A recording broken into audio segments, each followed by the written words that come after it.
Magandang gabi sa inyong lahat. Ako nga pala si Mang Rolly. Alam kong maraming mga taong naniwala sa mga aswang. Pakinggan ninyo ang kwento na ta, at huwag kalimutang mag-subscribe para sa pagsuporta sa channel ko, at ipagpatuloy ko ang pagkwento ng mga aswang at kababalaghan. Ang kwento ko po ay nangyari noong 1998 sa isang baryo sa Eastern Samar. Tanging mga magsasaka lamang po ang nakakaalam ng kwentong ito, at hindi na po ito nabalita dahil nangyari po ito sa isang maliit na barangay sa lugar namin. Ako po ay isa sa 12 na magsasaka na nagtatanim ng palay po dito. Dito na po ako natutong mag-inom ng gin. Sa kadahilanang ito po ang pinakamurang pampainit matapos ang maghapong bakbakan sa palayan. Si Katemyong ay batikan na magsasaka dito sa aming lugar. Kabisado na niya kasi ang lahat ng pamamaraan sa pagtatanim. Sa kanya po ako natuto magtanim. Hanggang sa pag-ani ay naituro rin niya sa akin. Malawak po ang sinasaka namin dito. Halos 10 hektarya po ito sa pag-aari ni Don Emilio, na malayang pinapagamit sa mga magsasaka po dito nang walang hinihinging kabayaran. Ang gusto lang niya ay masaya ang lahat at may kakainin ang bawat pamilya rito. Sapat na sa kanya ang dalhan mo siya ng isang tabang bigas o kaya'y sariwang mga prutas na galing sa mga pananim namin. Ay si Henner, na kung tawagin nila ay si Pacquiao. Mahilig kasi itong magboxing. Kahit nasa palayan na, ay nagsusuntok pa ang animoy si Manny Pacquiao. Ginawa ni Katemyong na parang patimpalak ang aming pagtatanim, na kung sino daw ang makapag-ani ng mas mayabong at mas maraming palay ay gagantimpalaan daw ni Don Emilio ng premyong salapi. Kung kaya't lahat ay ganado at nagpakondisyon ng katawan upang makamit ang premyo sa pag-aalaga ng tanim na palay. Isang gabi, masaya at puro kakulitan ang naging kwentuhan. May isa kaming kasamahan na ang pangalan ay B-Boy, na biglang tumayo at nagtanong, "Hoy boys, maiba ako. Naniniwala ba kayo sa aswang?" Tawanan ang grupo sa kanyang tanong. Hindi nga, seryoso ako Kasi kamakalawa lang ay may nakita akong patay na baboy doon ba sa may gilid ng sinasakahan ko. At ang nakakapagtaka kasi, tanging ang tiyan lang ang tila parang kinain ng isang nilalang. Medyo natahimik ang lahat, Kuya Bari, dahil parang wala naman silang nakita o nabalitaan na ganoon. Sumagot si Katemyong, B-Boy, baka naman ikaw ang kumain nun. Di mo lang sinasabi. Pinagbintakan mo pa yung aso." Biglang tawanan na naman ang grupo. Ay, nako, hindi po. Kung ako ang kakain nun, siyempre, gagawin kong sisig yun at ilalatag ko na. Muling tugon ni Buboy. Hay naku, B-Boy, puro ka kwentong katatakutan. Hala, sige, tagay na lang tayo mga boys. Already, 1, 2, 3. Isang tagay para sa tagumpay. Ang isang tagay para sa tagumpay ay ang aming naging motor ito. Para mas lalo kaming maging inspirado sa aming trabaho, biglang napaisip sa sinabi ni B-Boy na baka ito'y totoo nga. Madali kasi akong maniwala sa ganun, Kuya Bari. Kaya dinibdib ko ito at pinag-isipang mabuti. Pinaghandaan ko rin at baka nga may umaalagid-alagid na aswang sa aming baryo. Kinaumagahan ay nagkita kami muli ng grupo. Sinimulan na namin ang maagang pagtatanim. Sabi nga sa kanta, ay maghapon kang nakayoko, babad ka sa tindi ng sikat ng araw. Mahirap, ngunit masaya Nagsimula na ang paligsahan at lahat ay ganado po. Lahat ay gustong manalo sa paligsahan. Kahit terik ang araw ay tila ayaw pang bumitaw. Matapos lang ang minimithing gantimpala. Tumating na ang oras upang mananghalian. Tumungo ang grupo sa mga karatig na punong akasya upang kumain ng kani-kanyang baon na tanghalian. Ako na may tumabi kay Katemyong.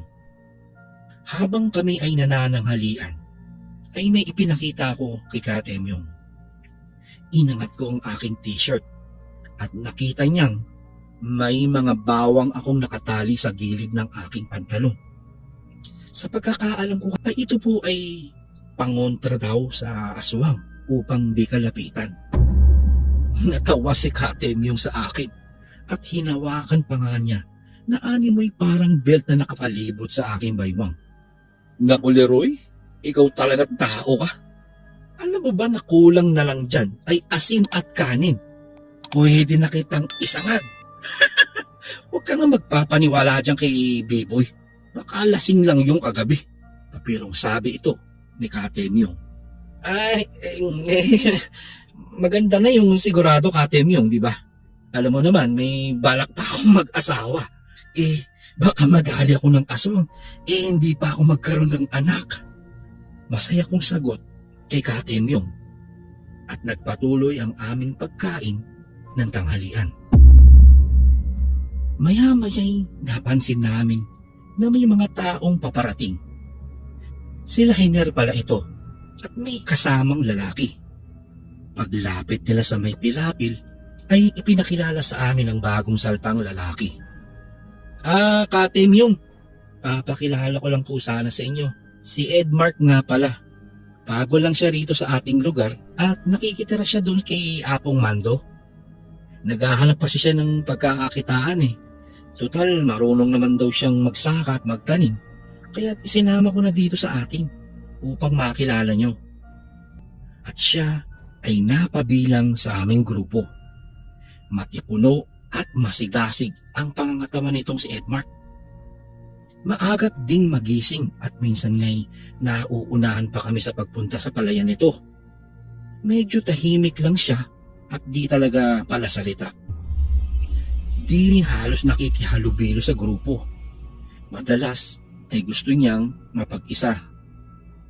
Pabiro nga nitong isang tropa na si Ome.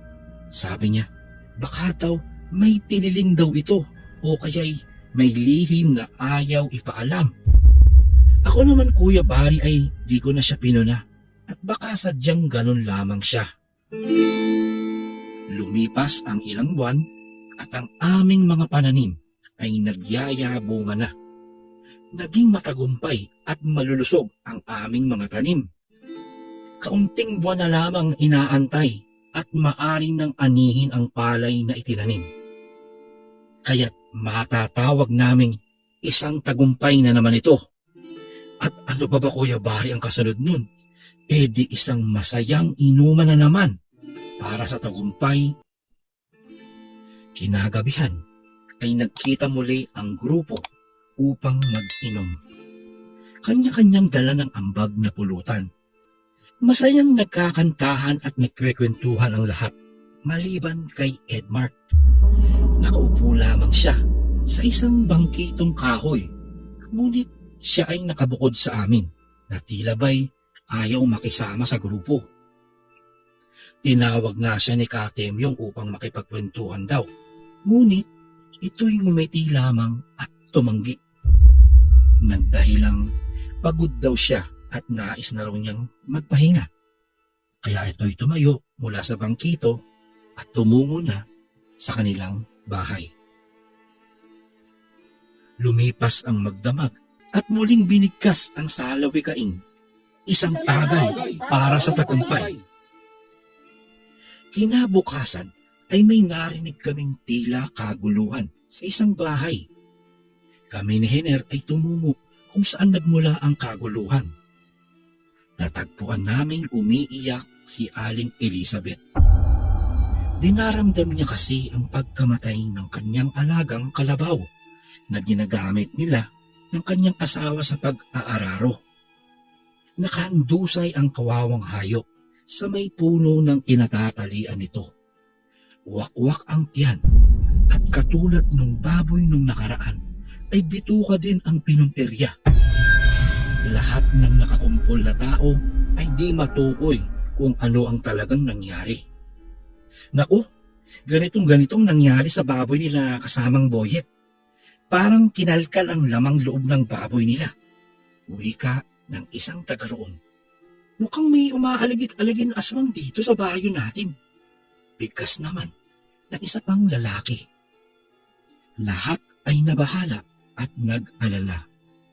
Kami naman ni Hiner ay bumalik na sa palayan upang magtrabaho, ngunit kami litong-lito pa rin sa mga nangyayari sa paligid. Napakapatuloy ako sa aking pantalon upang siguruhing suot ko pa ang bawang na nakatali sa aking baywang. Mipas ang maghapon ay muling natapos ang kani-kanilang mga trabaho. Sabi ni Katemyong ay pahinga daw muna lahat at wala munang inuman sa gabing iyon. Kaming lahat naman ay sumang-ayon at ako rin na may nakakaramdam na rin ng paghapdi ng aking sikmura, Kuya Bari. Tila nasobrahan ako kagabi.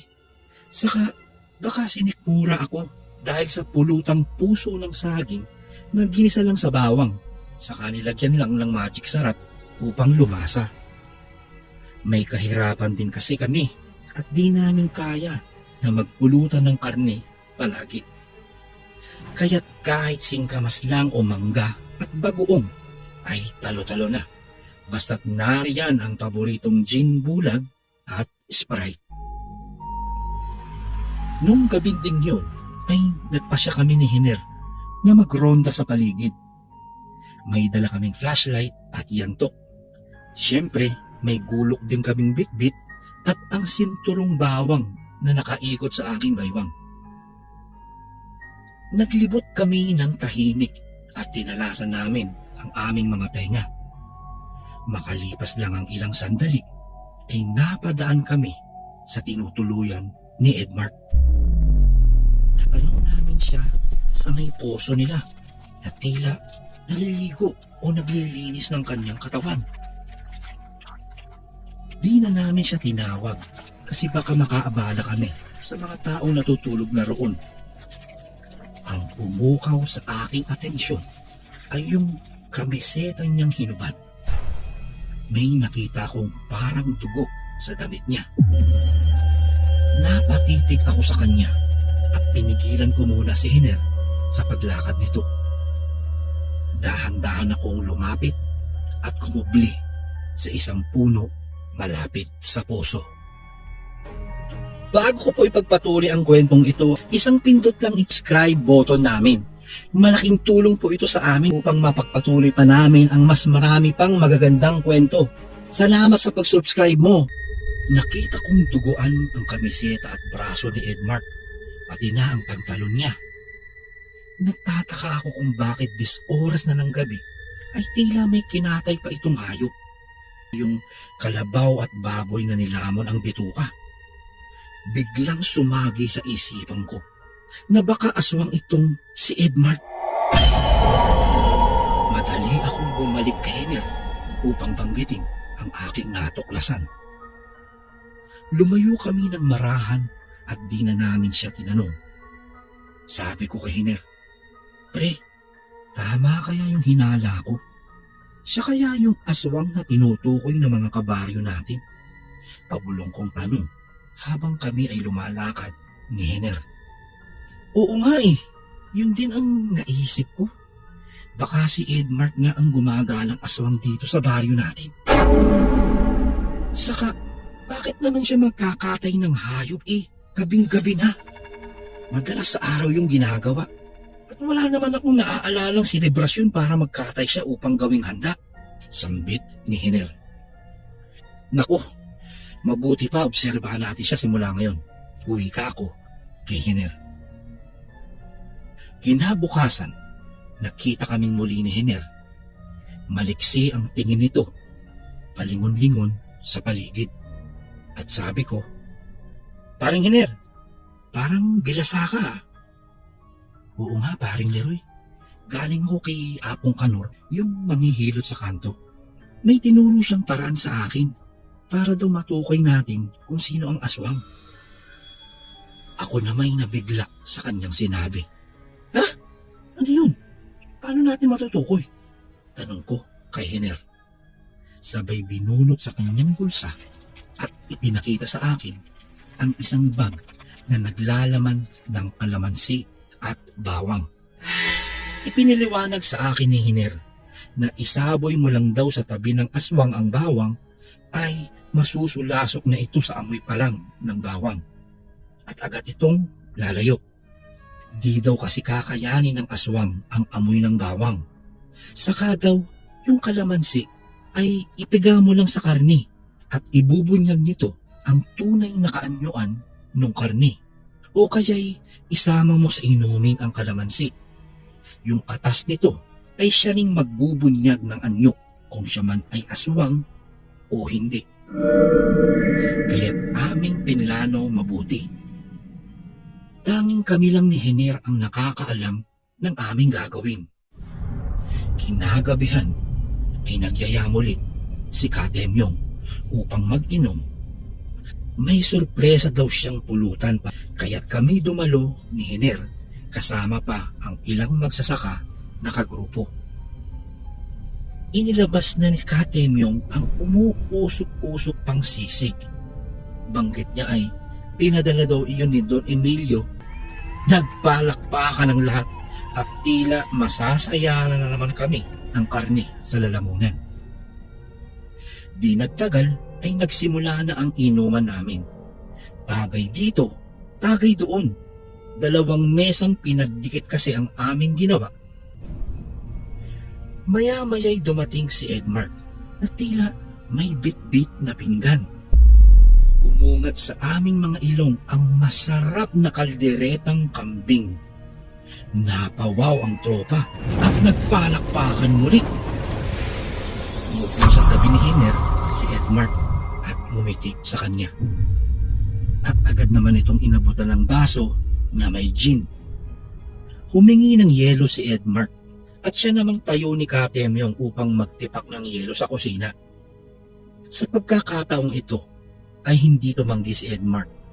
Agad niyang nilago ang basong may gin na kahit walang yelo. Kami naman ni Hiner ay nagkatinginan bilang senyales upang isagawa na ang plano namin. Bago pa lang kami umupo ay inihanda na namin ang bawang at ang kalamansi. Hiniwa ko na sa gitna ang kalamansi samantalang ang bawang ay binalata na namin upang mabilis maamoy nga ni Edmark kung talaga bang aswang siya o hindi. Naghintay pa kami ng ilang sandali. Nung nakita namin medyo may tama na si Edmark, ay pasimple kong dinukot sa aking bulsa ang binalatang bawang at ibinudpud ng dahan-dahan sa paligid at sa tabi ni Edmark. Napatingin si Edmark at ngumiti lang sa akin. Ako na may di nagpahalata. Pero Kuya Barry, parang walang epekto ang bawang na dapat ay masulasok na ito sa amoy nito. Ayon kay Apong Kanor, ay di daw kakayanin ng aswang ang amoy ng bawang. Pero nabigo yata kami sa aming ginawa. Kaya't nagpasya na kaming gamitin ang kalamansi. Di ba nadudukot sa bulsa ni Hiner ang kalamansi, ay biglang nagsalita si Edmark. Alam nyo mga pare, sa amin sa Kapis, paborito din itong gin bulag ng mga taga roon. At halos gabi-gabi rin ay ito rin ang aming iniinom pagkatapos ng aming mga gawain. Saka sa amin, purong gin lang ang iniinom namin. Maswerte nga kayo dito at may Sprite pang kasama. Masayang kwento ni Edmark sa grupo. Si Hiner na may naglakas loob, sabay dukot ng kalamansi sa bulsa niya at nagsalita. Ay oo Edmark, masarap talaga itong gin bulag natin. Pero minsan ay wala kaming Sprite. Kaya pag walang Sprite, Itong kalamansi ang ginagamit naming kapartner ng gin bulag. Mabilis na ipiniga ito ni Hiner sa basong iniinuman ni Edmark. Ngunit ito'y di agad ininom ni Edmark. Tiniknan lang ang baso at biglang tumingin muli sa akin. Kinabahan kaming dalawa at naghanda sa kung anumang mangyayari. Maya-maya'y nilagok ni Edmark ang kalahating basong gin na may pinigang kalamansi. Inubos niya ito at ibinaba ang baso. Nagulantang kami. Tila walang nangyari sa ininom niya. Walang pagbabago ang naganap. Lalo kaming naguluhan ni Hiner. Ngunit di pa naligayahan si Hiner at muling inilabas pa ang dalawang kalamansing hati na sa gitna at muling nagsalita. Naku Edmark, dito naman sa amin, masarap itong kalderetang kambing kapag may sausawang kalamansi at patis na maanghang. Agad ipinigaan ni Hiner ang isang kalamansi sa isang platong kalderetang kambing na dala ni Edmark. Nagulat kaming dalawa dahil ayon kay Apong Kanor ay magpapalit daw agad ng anyo ang kahit anong karne kapag napigaan daw ito ng kalamansi at malalaman mong ito'y luto o gawa ng aswang. Ngunit bigo kami at walang nangyari sa kalderetang kambing. Pareho kaming mali sa aming akala. Sabay kinuha pa ni Edmark ang isa pang kalamansing inilabas ni Hiner sa mesa. Sabay piga muli sa kanyang baso. Saka nilagyan ulit ng gin ito. Tumayo si Edmark at itinaas ang baso. Naglakad ito patungo sa kusina at muling humarap sa grupo. Nagsalita ito at sinabing, "Isang tagay para sa tagumpay." Sa pagkasambit ni Edmark ay siya namang labas ni Katemyo na may dalang yelo mula sa kusina. Muling nagsalita itong si Edmark.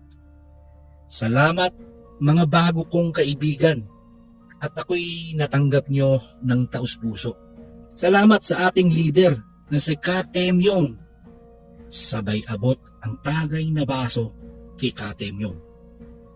Itinaas ang baso ni Katemyong at nagsalita. "Isang tagay para sa bagong kaibigan natin at para sa tagumpay." At saka nilagok nito ang basong gin na may kalamansi. Maya-maya'y nanlaki ang mata ni Katemyong. Nabitiwan niya ang baso at ang yelong tinipak sa kusina. Bumulugta si Katemyong sa lupa at napahawak sa kanyang liig na tila may nararamdamang hindi maganda. Agad naman siyang tinulungan ng mga kagrupo, ngunit nagulantang ang lahat. Nagbago ang anyo ni Katemyong. Naging isang maitim na malaking aso ito. Naging aswang si Katemyong. Nanlilisik ang mata nito kay Edmark at tila galit sa kanya. At biglang dinamba nito si Edmark upang kagatin. Ngunit sadyang maliksi pa rin si Edmark at nakaiwas ito sa naaakmang panganib sa kanyang buhay. Sa pagkakataong iyon, Buyabari, nakuha pa nitong tagain nang nakasukbit na itak nito sa kanyang baywang ang halimaw na umaatake. Napuruhan niya ito sa braso at nanatiling nakatayo. Ang aswang ay nagulantang sa kanilang nasaksihan. Ang iba'y nagtakbuhan, ngunit kami ay humarap sa nilalang. May biglang pumukol sa ulo nito at siyang nagdulot ng pagkawalang malay nito. Saka kami umatake at sinaksak sa puso ang nilalang. Natugis din namin at napatay ang aswang na gumagawa ng pang-aabala sa aming barangay. Walang makapaniwala sa naganap. Muling nagkumpul-kumpul at inilagay sa sako ang labi ni Katemyong, saka ito ibinaon sa lupa. Walang nakakaalam ni isa sa amin ang kanyang matagal ng lihim. Ako'y umamin din kay Edmark at humingi ng kapatawaran sa aming inisip sa kanya. Agad naman kaming pinatawad ni Edmark. Huli ko siyang tinanong, Edmark, pre, pasensya ka na ha. Napagbintangan ka namin ni Henner. Pero kasi nakita ka namin ng isang gabi na duguan ka eh. Mahinahong tanong ko kay Edmark. Yun ba? Kasi ganito yun. Binigyan kasi ako ni Katarong ng kambing bilang pasasalamat sa pagtulong ko sa kanya. Ginawa ko kasi yung bubungan nila nung isang araw. Wala naman kasi akong dalang sako nung oras na yun. Kaya ipinasan ko yung karne na bagong katay na kambing sa aking balikat. May kabigatan kasi, kaya nilagay ko ito sa balikat ko. Paliwanan ni Edmark sa amin ni Henel. Ipinakita ko pa nga kay Edmark ang sinturong kong gawa sa bawang na ipinagtataka ko ay hinawakan pa ito ni Katemyong at dapat ay masulasok na ito sa amoy nito. Dagdag pa ni Edmark na sadyang sa lugar daw nila sa Kapis ay may mga aswang na nakakayanan na ang bangis ng amoy ng bawang. Sadyang parang sinanay daw mabuti ni Katemyong na masanay ang kanyang ilong sa amoy ng bawang upang hindi matuklasan ang kanyang lihim. Simula noon ay naliwanagan na ako sa mga sinabi ni Edmark. Hinubad ko na rin ang sinturong gawa sa bawang sapagkat natapos na rin ang misteryosong nilalang na gumagambala sa isipan ko. Tapos na ang aswang. Tapos na rin si Katemyong. Lumipas ang ilang panahon ay ginapas na namin ang palay na minimithi. Marami ang nakinabang na magsasaka sa masaganang ani namin. Kaming lahat ay ginantimpalaan ni Don Emilio. Lahat daw ay nanalo sa paligsahan. Ako'y napangiti at napalingon na lamang ako kung saan nakabaon ang labi ni Katemyong at muling binigkas ang aming salawikain. Isang tagay sa iyo, Katemyong, para sa ating tagumpay. Salamat po. Hanggang dito na lang po ang aking kwento. Gumagalang, Leroy. Maraming salamat at kung gusto ninyong mga ganitong kwentong, please huwag kalimutang mag-subscribe para updated kayo sa mga totoong kababalaghan.